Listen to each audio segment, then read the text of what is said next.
We interrupt our regularly scheduled program for this Breaking News 19 report. We've been following a story today, folks, that this station believes cannot be held until our regularly scheduled broadcast. Earlier today, we sent our correspondent Melissa Parrish to cover the story of an attack on a police officer. Earlier today, we received the report of a vicious attack on a local police officer. The assailant is reported to have been killed in the assault. The attack took place on the street in front of this restaurant. Mrs. Martha Wingrove witnessed the events. I saw the whole thing. I was sitting right there in Billy's having my lunch, and this crazy old man comes stumbling up the sidewalk right here. I figured maybe he was drunk or homeless or on something because of the way he was acting. He kept coughing up all over himself. And the cop, there was this police officer, and he was here picking up his lunch. And so when he saw that crazy old man fall against the window, he went outside to check on him. What happened then? Well, then that crazy old drunk, he just starts attacking that poor police officer. He's clawing and scratching at his face.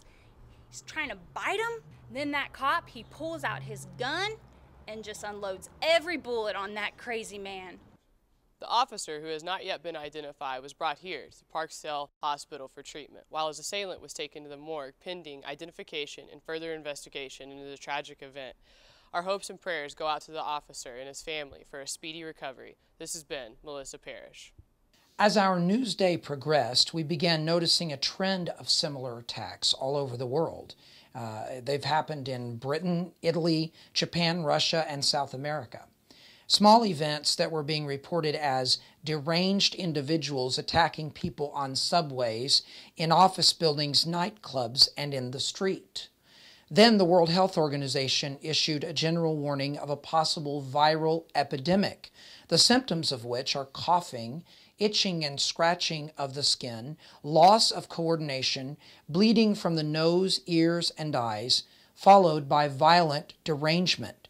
News sources that had stories featuring events of this nature were asked to send this information to the WHO and, in the United States, to also contact the Centers for Disease Control, the CDC. We now have Dr. Mark Evans from the CDC on a computer conference line to provide us with more details. Thank you for joining us, Dr. Evans. Are you there? Yes, I'm here. What can you tell us beyond the WHO warning, sir? Well, we're still receiving data from the World Health Organization and from our own investigations. The earliest reports seem to suggest that this could be an outbreak of SARS, but... And SARS is? SARS is severe acute respiratory syndrome. It's a virulent respiratory illness caused by the coronavirus. Though initially there did appear to be some similarities, we have determined that this isn't SARS. Oh, okay. It isn't. What is it then, doctor? Our investigation is still ongoing, but... But you don't know what it is? Well, at this time, we have teams in various areas of the United States working with medical professionals in order to find common cause and effect relationships between victims. I see. And how many victims are we talking about here, doctor? As of an hour ago, we've had 750 victims. 750. And what do these have in common? Violence. They attack people who are not infected. What would cause them to do this? There is a theory among virologists that certain predatory virus make certain they can be passed along, much like a parasite assures that it can be passed along when its host is dying. I see. And how long exactly is this process? We received our first report at the CDC at 1:34 this afternoon. My God, sir. Yes. It seems to have an incredibly short incubation period, within hours once the cough appears. How exactly does this spread? Initially, we thought it was bloodborne, contracted by coming into contact with the saliva or the blood of a victim. However, we've received a report from the World Health Organization that may indicate it's airborne.